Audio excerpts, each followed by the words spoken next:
perasaan rindu, rasa kangen, rasa pingin ketemu, dan akhirnya insya Allah bisa menjadi milik sahabat-sahabat sekalian.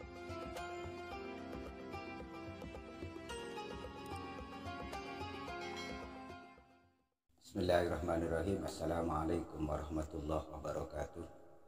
Bismillahi walhamdulillah wassalatu wassalamu ala rasulillah wa ala alihi wa sahbihi wa mawala amma ba'du.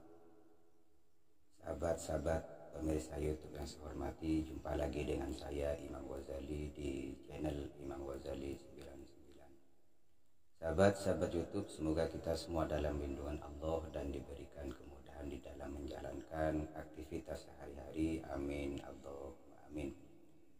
Sahabat-sahabat pemirsa YouTube, kali ini saya akan menyampaikan sebuah amalan yang sangat langka, yang sangat jarang orang mempunyai. Ini berkaitan dengan ilmu muhabbah, atau dalam bahasa Jawanya dikenal dengan ilmu pelet. Ilmu muhabbah ini dikenal dengan nama ilmu muhabbah pusar alam. Jadi kenapa kok dinamakan muhabbah pusar alam? Karena orang yang kena mantra daripada pelet ini akan menyebabkan dia merasa bingung, merasa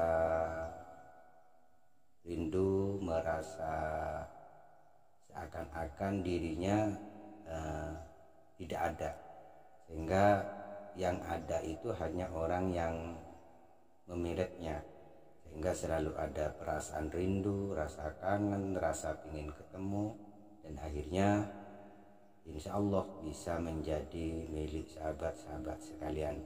Baik para pemirsa sahabat YouTube, namun sebelum saya melanjutkan pembahasan mengenai tentang pelet pusar alam ini, bagi sahabat-sahabat pemirsa YouTube yang masih belum mensubscribe channel saya ini, mohon untuk mensubscribe dahulu, kemudian bunyikan lonceng supaya ketika saya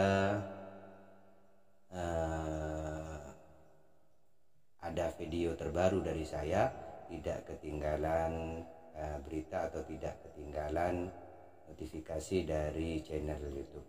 Dan bagi sahabat-sahabat yang sudah mensubscribe-nya, saya ucapkan terima kasih. Semoga kebaikan sahabat-sahabat sekalian dibalas oleh Allah. Amin Allahumma amin. Baik, langsung saja kita mulai pembahasan kita mengenai tentang pelet atau muhabbah pusar alam. Seperti yang saya sampaikan tadi, bahwa pelet pusar alam ini cara kerjanya adalah selama 3 hari. Ini dilakukan ba'dal maktubah, setelah sholat 5 waktu. Jadi setelah sholat 5 waktu setiap hari ini dibaca mantranya untuk bisa menaklukkan si pujaan hati. Perlu sahabat-sahabat YouTube ketahui bahwa pelet muhabbah ini atau pelet pusar alam ini sebenarnya bukan hanya untuk laki-laki pada perempuan, tapi bisa juga dari perempuan ke laki-laki. Artinya siapapun yang mengamalkan, baik itu laki-laki maupun perempuan, maka target dalam jangka 3 hari insya Allah akan kena.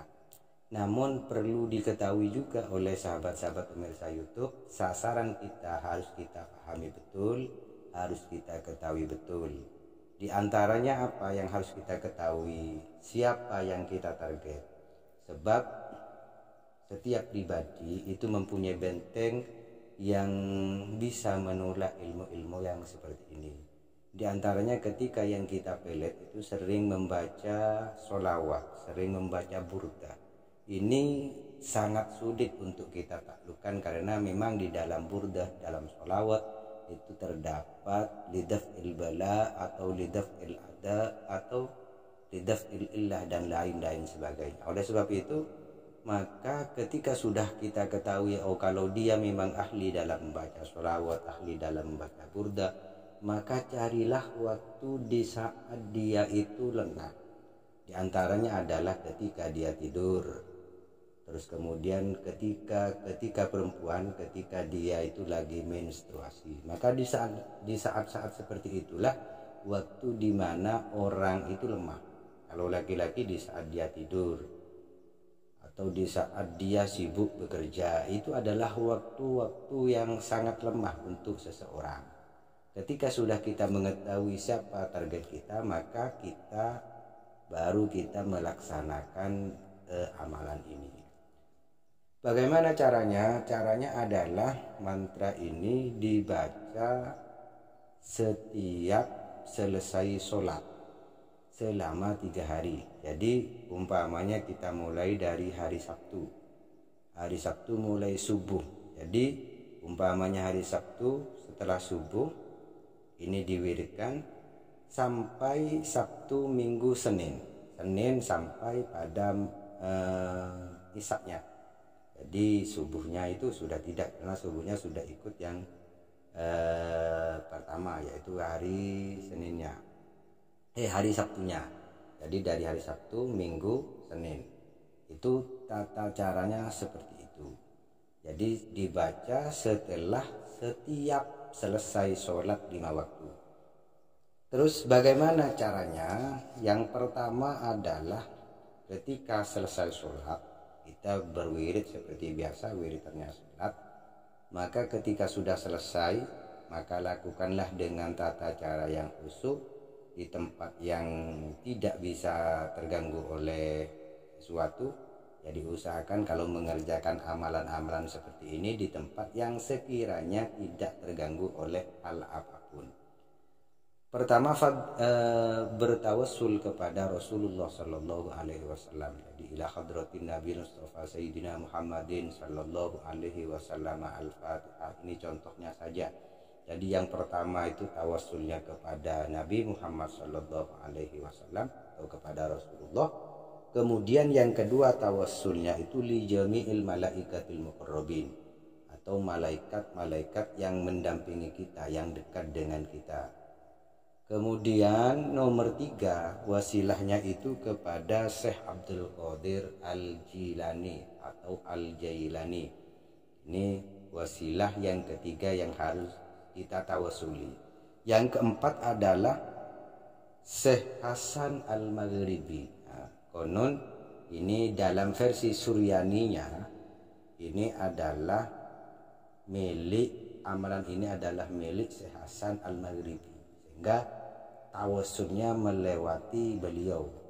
Jadi yang nomor 4 ini jangan sampai ketinggalan, karena pemilik asal dari asma ini yang awalnya adalah berbahasa Suryani, kemudian digabung menjadi antara bahasa Jawa dengan bahasa Arab sehingga menjadi nama Usr Alam. Jadi asma-asma seperti ini sangat penting. Kemudian setelah nomor 4 Syekh Hasan Al-Maghribi tawassulnya, maka yang kelima adalah Syekh Syarif Hidayatullah atau Sunan Gunung Jati. Jadi setelah dari Syekh Hasan Al-Maghribi, yang kelima kemudian adalah Syekh Syarif Hidayatullah atau Sunan Gunung Jati. Kemudian yang nomor 6 di Jami'il Muslimin wal Muslimat. Jadi di Jami'il Muslimin wal Muslimat ini selalu kita bawa karena barokahnya sangat besar. Kemudian yang terakhir adalah Al-Mahsus atau Al-Mahsusah, orang yang dituju. Seumpama laki-laki, ya maka sebut Fatihah yang laki-laki. Ketika perempuan sasarannya, maka perempuan itu yang jadi sasarannya. Lah untuk Al-Mahsus yang terakhir yang nomor 7 ini, maka usahakan sahabat-sahabat pemirsa YouTube tahu dengan nama ibunya. Jadi umpamanya Siti binti Fulan, maka Siti binti Fulan. Jadi Fulan sebagai bapaknya itu harus sebagai ibunya harus dibawa. Jadi misalkan Siti binti Fulanah, jadi Fulanah bukan Fulan. Jadi kalau laki-laki nanti Ahmad bin Fulan, kalau perempuan Siti binti Fulanah. Nah, jadi harus dibawa nama ibunya bukan nama bapaknya. Kenapa kok harus bawa ibunya? Karena memang anak itu lebih dekat dengan ibunya. Artinya secara jasadi itu memang lebih dekat kepada ibu, sehingga dari barokahnya ibu ini maka amalan ini akan lebih cepat mempengaruhi alam bawah sadar si perempuan yang kita targetkan atau laki-laki yang kita targetkan. Apakah hanya untuk itu? Tidak. Pelet ini, pusat alam ini sebenarnya multifungsi. Jadi dari bawahan ke atasan bisa, atasan ke bawahan bisa. Tapi kalau untuk bawahan, jadi ini kan banyak kalau bawahan. Jadi diumumkan li jami'in nas atau li jami'i wadifati atau li jami'i yang lain-lain sebagainya. Untuk semua karyawanku umpamanya, untuk semua anak buahku, untuk semua prajuritku umpamanya. Ini bisa digunakan untuk itu.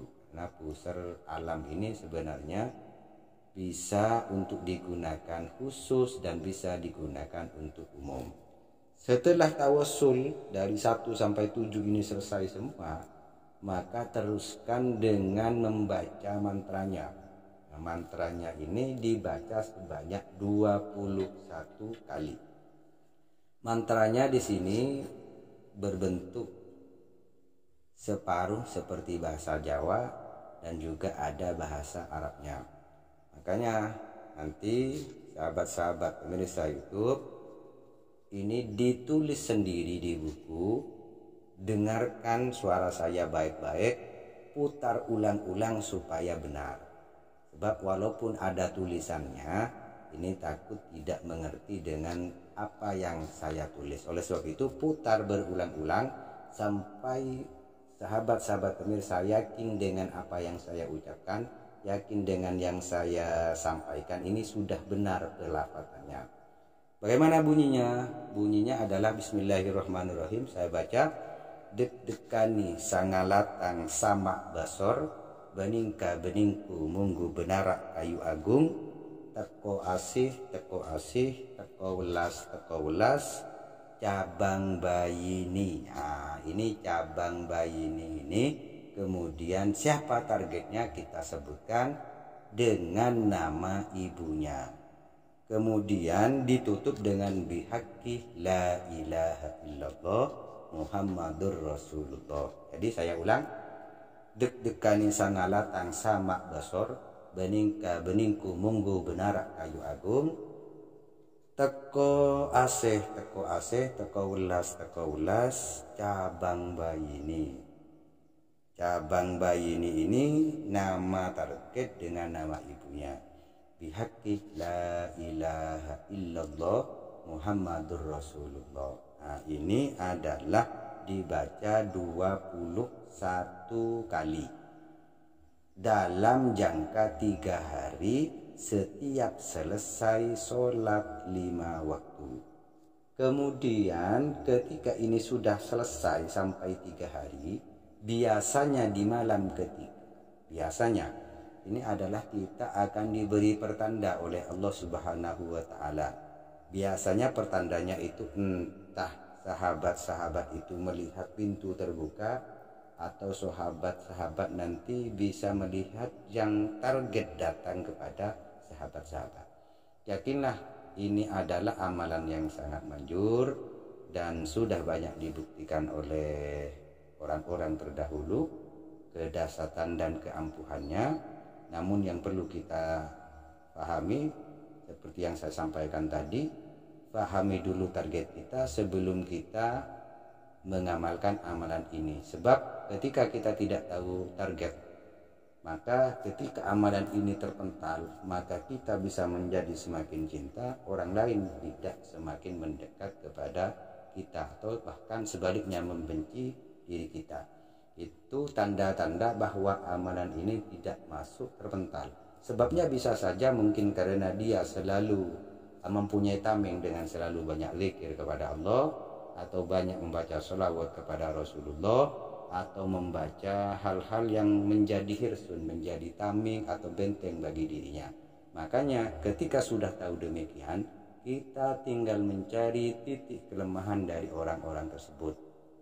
Di antaranya adalah ketika perempuan titik lemahnya ketika dia datang bulan, ketika laki-laki titik lemahnya dia ketika tidur, atau ketika dia bekerja keras saat dia bekerja keras. Maka disitulah titik-titik lemahnya. Mungkin sahabat-sahabat pemirsa YouTube yang saya hormati, ini yang bisa saya sampaikan. Semoga bermanfaat dan jangan digunakan untuk hal-hal mainan atau hal-hal yang tidak diperkenankan secara syar'i. Gunakanlah ilmu ini secara bijak, memang untuk niat dinikahi, atau kalau memang untuk yang umum, untuk bawahan, niatkan untuk gampang mengatur bawahan supaya bisa ikut terhadap perintah-perintah yang baik. Demikian yang saya sampaikan tentang masalah muhabbah pusar alam ini, dan kurang lebihnya saya mohon maaf apabila ada silap kata. Akhiran, wassalamualaikum warahmatullahi wabarakatuh.